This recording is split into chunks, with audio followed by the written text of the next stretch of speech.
Welcome to the Strategic Analysis Podcast. This is Mike Baer, and today we're joined by Professor Meir Statman. Meir Statman is the Glenn Kilmick Professor of Finance at Santa Clara University's Levy School of Business and one of the world's leading pioneers in behavioral finance. For those listeners unfamiliar with behavioral finance, the field combines knowledge from finance, economics, psychology, sociology, and other areas to explore how investors and managers make financial choices and how their choices are reflected in financial markets. For more than 4 decades, his groundbreaking research has revealed how real investors, driven by emotions, values, and the desire for life well-being, actually make financial decisions. He is the author of the acclaimed new book, The Wealth of Wellbeing, a holistic approach to behavioral finance. Meir's insight have earned him top industry awards and continued to shape how advisors and investors think about money and happiness. It's a great pleasure for me to welcome Professor Meir Statman. It is so wonderful to be with you, Mike. You've been teaching and researching finance for over 45 years. What first sparked your interest in behavioral finance back when most of the field still believed people were perfectly rational econs? Well, I never believed that people are rational econs. So when I went to study economics at the Hebrew University, I thought that it's going to be about human behavior, about the behavior of normal people. But I found what others found, that it is really the straw man of rational men and women. Here's a story that just illustrates it. So I studied at the Hebrew University. The building that housed the economics faculty was right next to the building that housed the psychology faculty. Now, I would step into that building to participate in experiments to earn some pocket money. That was the late 60s. At that time, Daniel Kahneman and Amos Tversky were doing their experiments that are underlying behavioral economics and behavioral finance, but I had no idea who they were. None of my professors ever mentioned them. It was really a time when those two disciplines were entirely separate. They were not even divorced because they were never married, and so it just stayed with me until an opportunity came to actually incorporate it into my research. So I'll tell you how it came about. So I came to the United States in the summer of 1973 to study at Columbia for my PhD. And that was just a month or so before the Yom Kippur War, October of 73, the energy crisis. Con Edison, the utility company of New York, had to suspend its dividend that they paid for more than a century, and they were in an impossible situation. They had to pay more for fuel, but they could not raise rates because they were regulated, and so they were so squeezed that they had to do just the horrible things, suspending the dividends. And in early 1974, there was a shareholder meeting, and some of them rushed to the stage because they wanted to do harm to the chairman of the board, physical harm, not speak with him harshly. And so that kind of stayed with me. And then when I came to Santa Clara at the very end of 79, and I met Herr Schefren, and he presented a seminar on issues of self-control and what they have to do with savings. I got it. I could see that explains what we know as the dividend puzzle. Why it is that people like dividends despite their tax disadvantages. And so I talked with Hirsch. He liked that idea. It all conformed to what he was thinking about. And so we wrote that paper. and it was when I talked about it to colleagues in finance at the time, they thought that it was entirely crazy. To me, it was not crazy in the sense that it cannot be published. It was just straightforward. Here it is, people. I understand them. I write about them, and so on. And both of us were very lucky that the referee was Fisher Black of Black-Scholes fame, and he more than liked that paper. His review was very short, and it started with, "This article is brilliant." And so the Journal of Financial Economics was compelled, the editor felt compelled to actually publish it. And that really is kind of the beginning. So that is really what I tell my younger colleagues: do stuff that is crazy, not crazy and useless, but crazy in the sense that it speaks to people, normal people. In your 2011 book, What Investors Really Want, you showed that investors seek more than just money.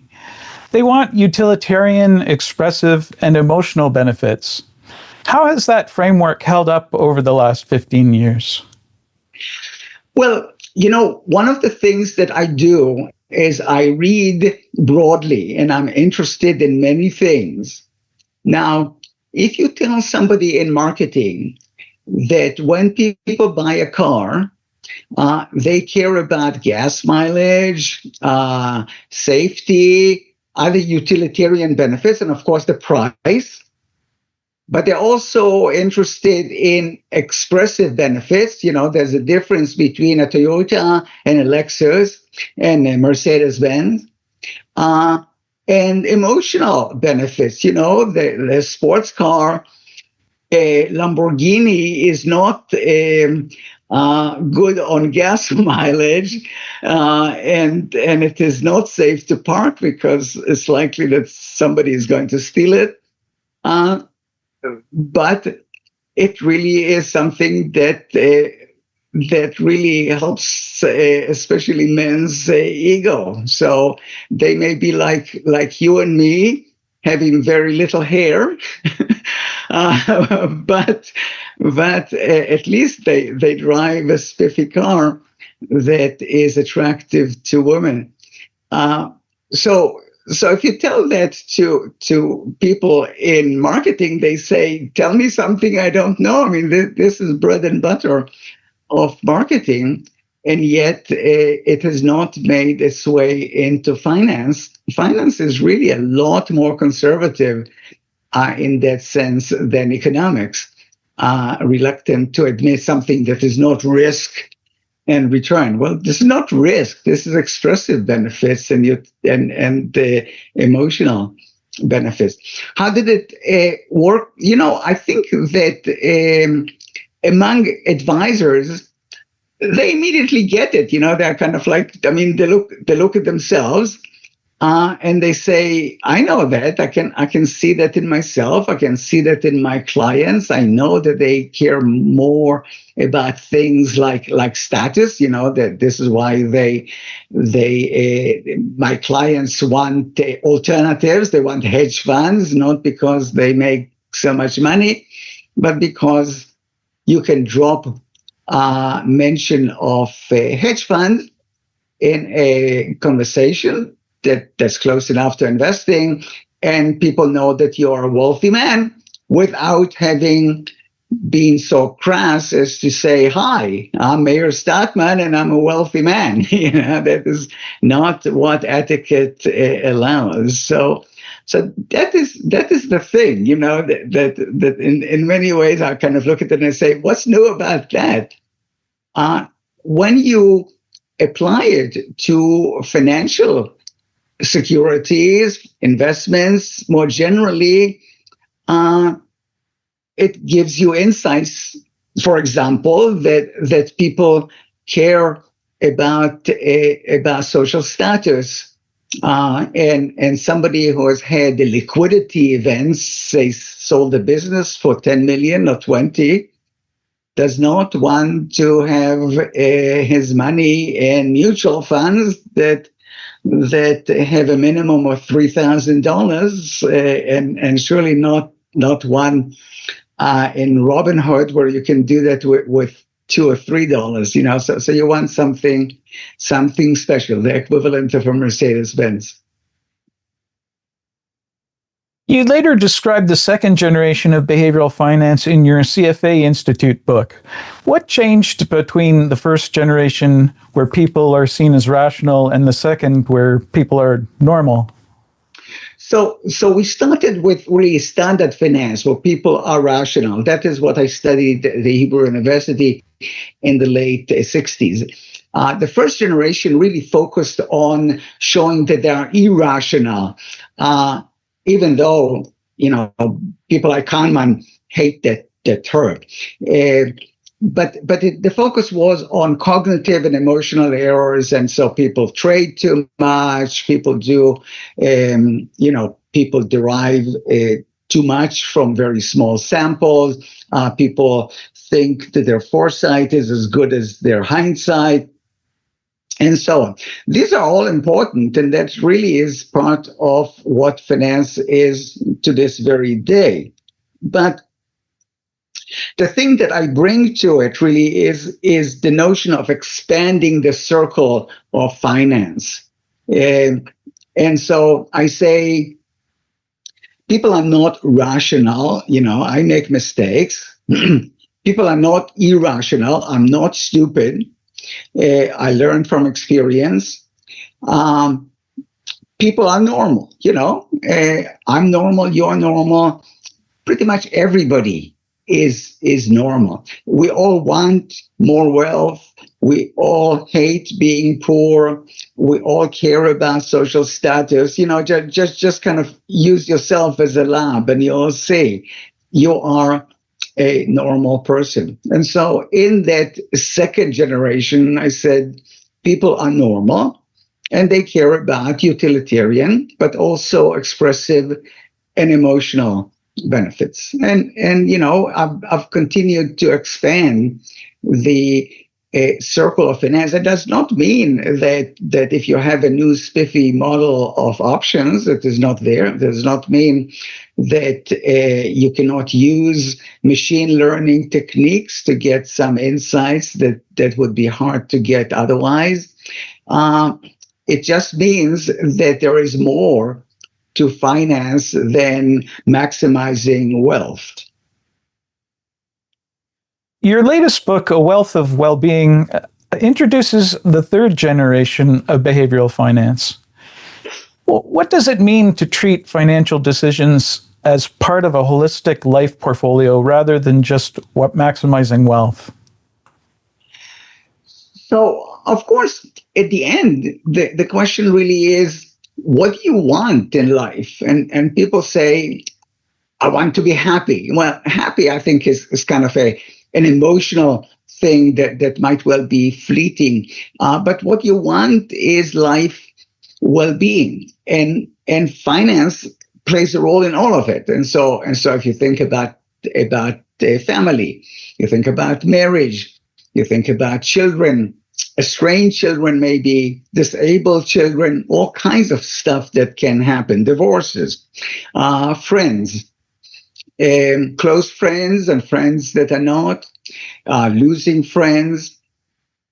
You can think about health, you can think about work, you can think about education. You can think about religion and society. That is, I, an American, have a problem with our society, and you, perhaps, as a Canadian, you can see some drawbacks in your society. And they affect our well-being. That is, I did not vote for the man who is a president now. And he is my president, whether I like it or not. And so this is why I think about well-being, life well-being, as being a portfolio. Now, you need money for all of that. You need financial well-being. You cannot have a family without money. No money, that's a recipe for a divorce. You need money for health. You need money even for religion. Whether you go to a church or synagogue or mosque, you're expected to contribute some money one way or the other. And so money matters. It is really at the basis of everything. But that is not enough. That maximizing wealth is not enough. I hope you don't want to be the richest man in the cemetery living miserably, but the tomb is going to say, here lies the richest man in this cemetery. We would like to have a family. We would like to have a loving family. We would like to have a work that is more than a job. If we are lucky, we would like to have a vocation. Of course, we would like to have health, the best health we can. As they say, man plans and God laughs. And so some people who eat everything right and exercise every day still get some cancer that kills them within a few months, and so on. So it is really important to realize that every person has some domains, family, work, health, and so on, that have a problem, a disabled child. You cannot solve all the things. What do you do if you have a spouse or a child who is seriously ill or has a mental illness? What do you do if you have work that is unsatisfying and is threatened by AI? There are just so many things you can do.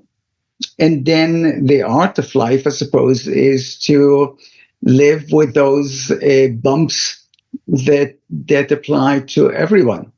And in fact, we can increase our life well-being by sharing information, by disclosing information about those things that are not perfect in our life. So we, for example, have an older daughter who lives with bipolar illness. We move resources from one part of our portfolio to another.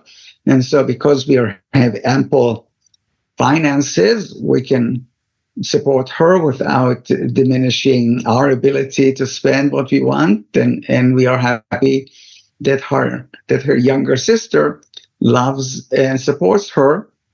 And so we know that if everything turns out right, she will support her older sister when my wife and I are gone. So these are things that you'll find. And what I've found was what others have found, of course, that if you disclose your pains, others disclose theirs. It may not be a disabled child. It may be a divorce. It may be something at work. It might be many things, but this way you can empathize. People empathize with you, and both of you end up really feeling better after a conversation like that. And you know that, yes, nothing is perfect in your life, or not everything is perfect in your life, but then that's the way it is for other people as well. One of the big themes in the book is balancing saving versus spending and enjoying money now. How do you help people avoid the twin traps of overspending today or hoarding so much that they never enjoy life? Yes, so it is really important to avoid the extremes. So, one extreme is what is called the FIRE movement, financial independent retire early, where people work like dogs in their 20s and perhaps 30s, save 70% of their income, and then retire perhaps in the late 30s or early 40s. And I say, this strikes me as being stupid. This is saving too much. What do you do at 40 if you're retired? Work is not just a chore.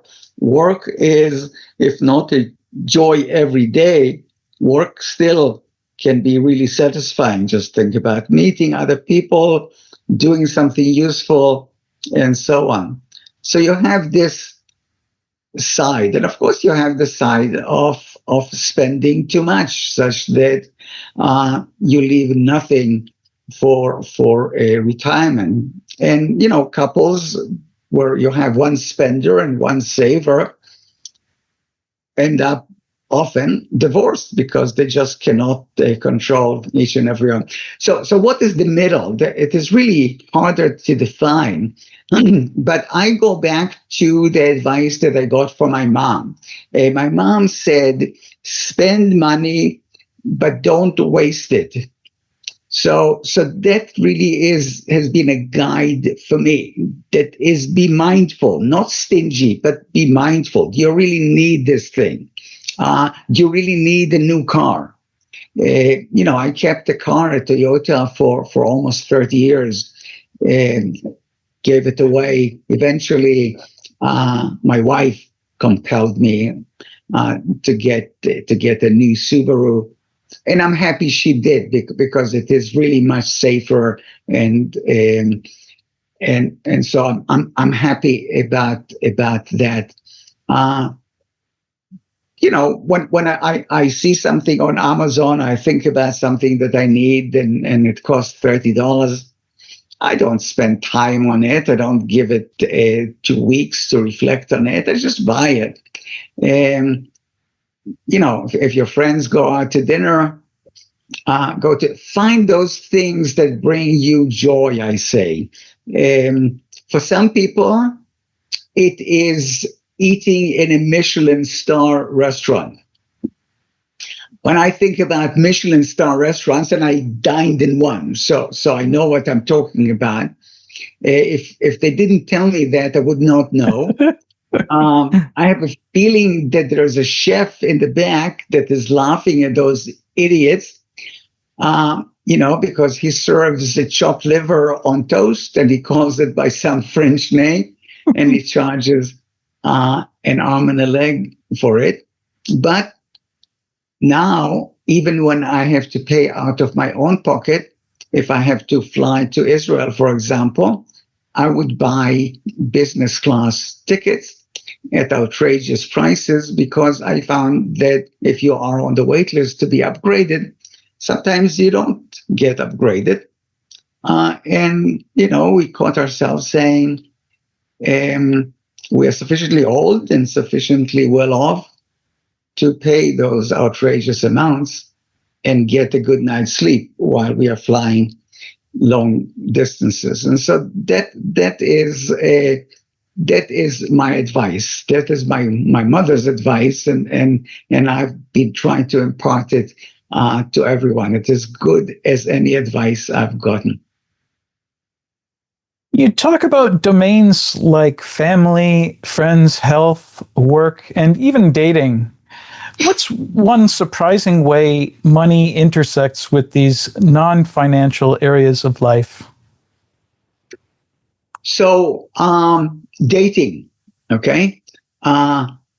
It is, if you look at kind of those dating sites, and I don't. I've been married happily for 56 years. but I know about them, and I know that say women write that they are looking for a man who is tall and handsome and has a good sense of humor, and they don't ask for somebody who makes a ton of money, but women are interested in what their potential spouse would earn, and men are interested in what women are going to earn. Now, what is interesting is that in some cultures, say India, people are a whole lot more upfront about it. Where do I work? As I present myself, not just as tall and handsome.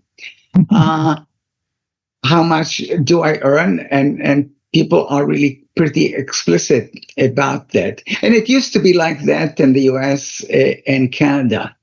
And again, people talk about marriages where, say, men and women are equal.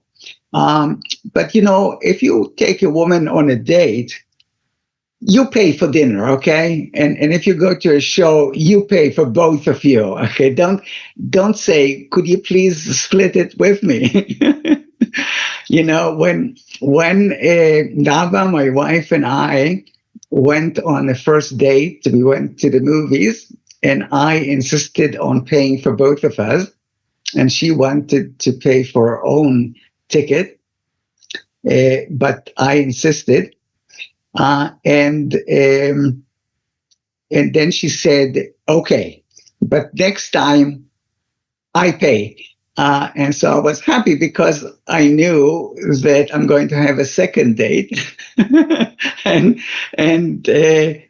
eventually she said yes, when I asked if she would marry me. Okay. So there are, there's, I don't know if they do it in Canada. Are men expected to go on a bended knee and present a diamond ring to the... That was a long time ago. A long time ago. Yeah, it is odd that I talked with young people, and they still and they still have that ceremony.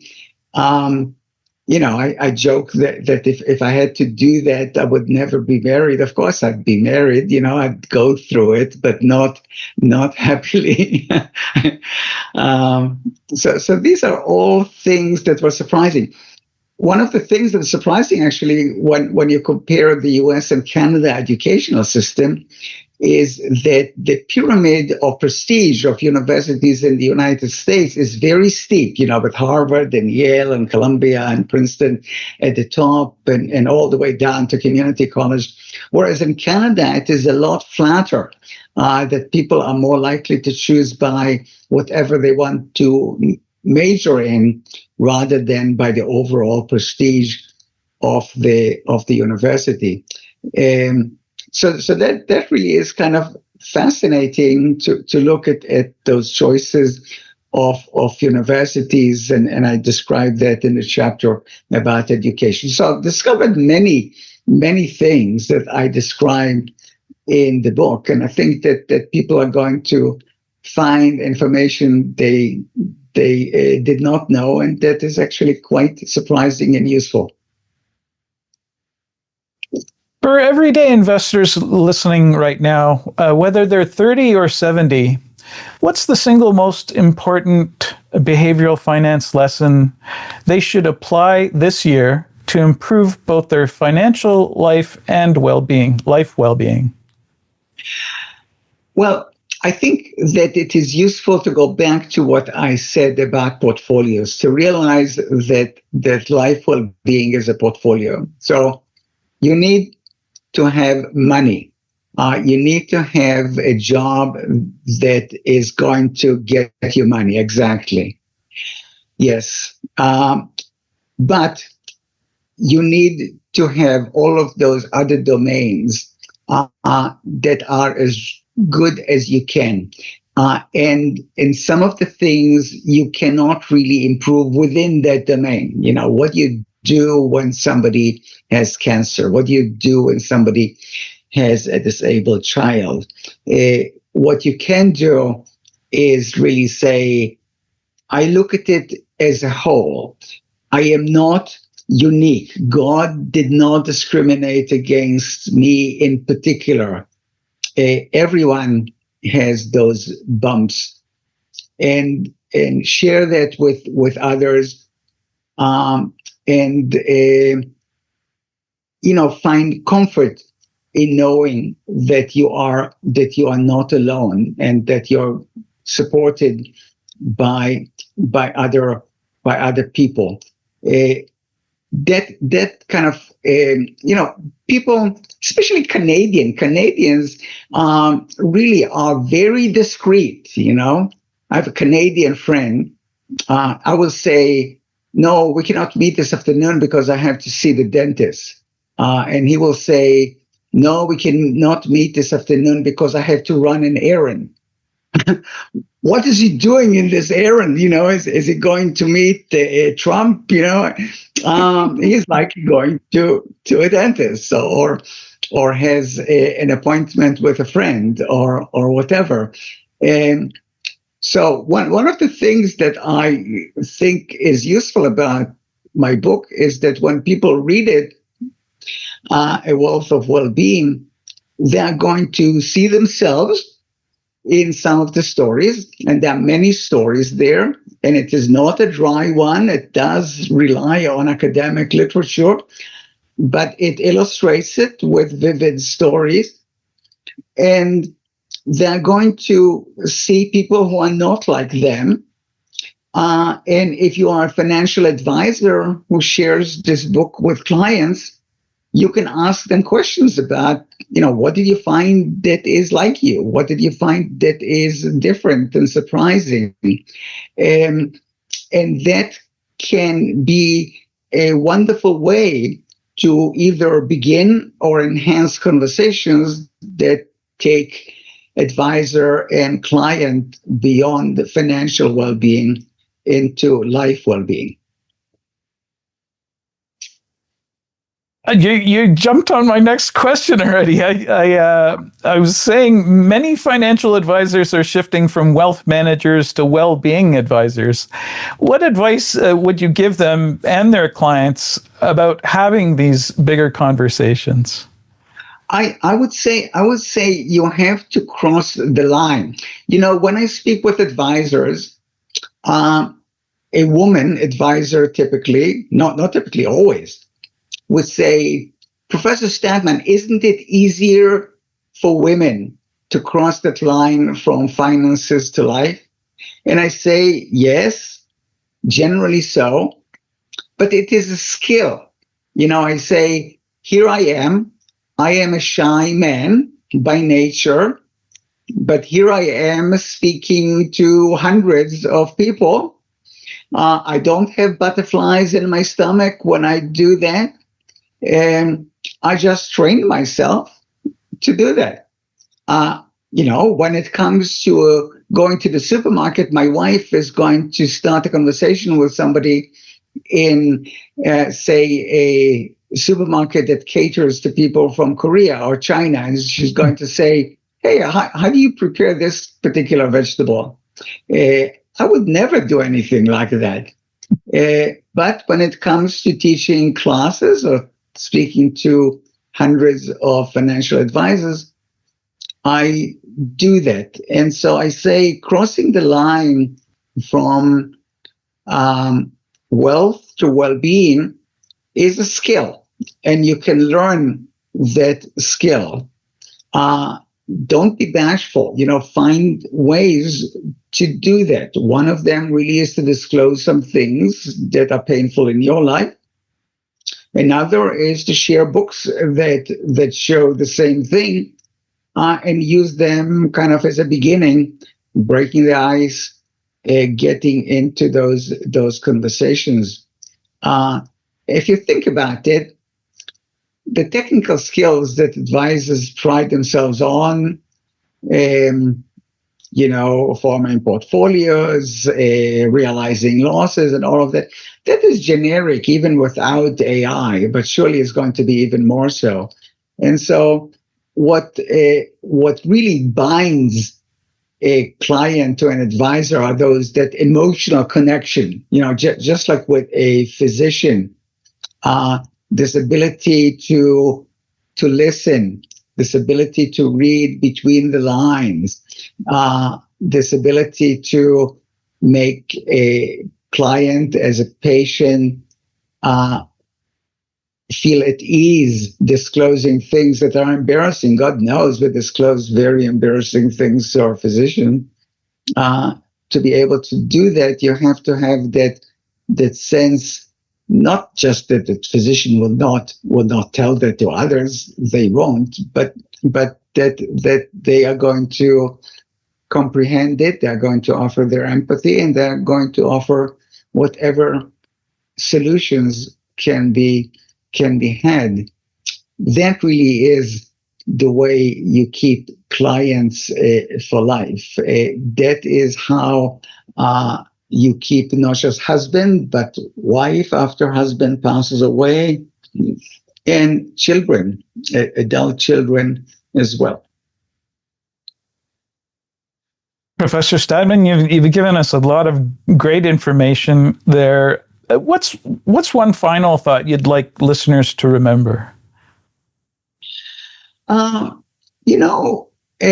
Balance, I suppose, portfolio, I suppose, it is a matter of doing good for others. Eventually, we enjoy life when we help other people enjoy life, and if you come at it this way, you will do really well. That is how I think about my students, my colleagues. When I think about my university, decency is the word that comes to mind. We are expected to be decent to one another. And this really is a wonderful thing. This is why I have been at my university for more than 45 years and have no plan to retire. It is. I'll add. My wife and I established an endowment at our university of several $1 million. I'm fortunate to be one of those accidental wealthy men, and I take delight in being able to support the research of my colleagues, and so that really is what life is all about. My dad would say, "You are judged by how many people come to your funeral, and not just to verify that you are really dead." Well, thank you so much, Professor Statman. I'm going to put a link to the book in the description, and a link to your work as well. And once again, it's really a pleasure and an honor to speak with you. Thank you so much. Thank you, Mike. It is a delight to speak with you, and I hope that listeners will enjoy it as well.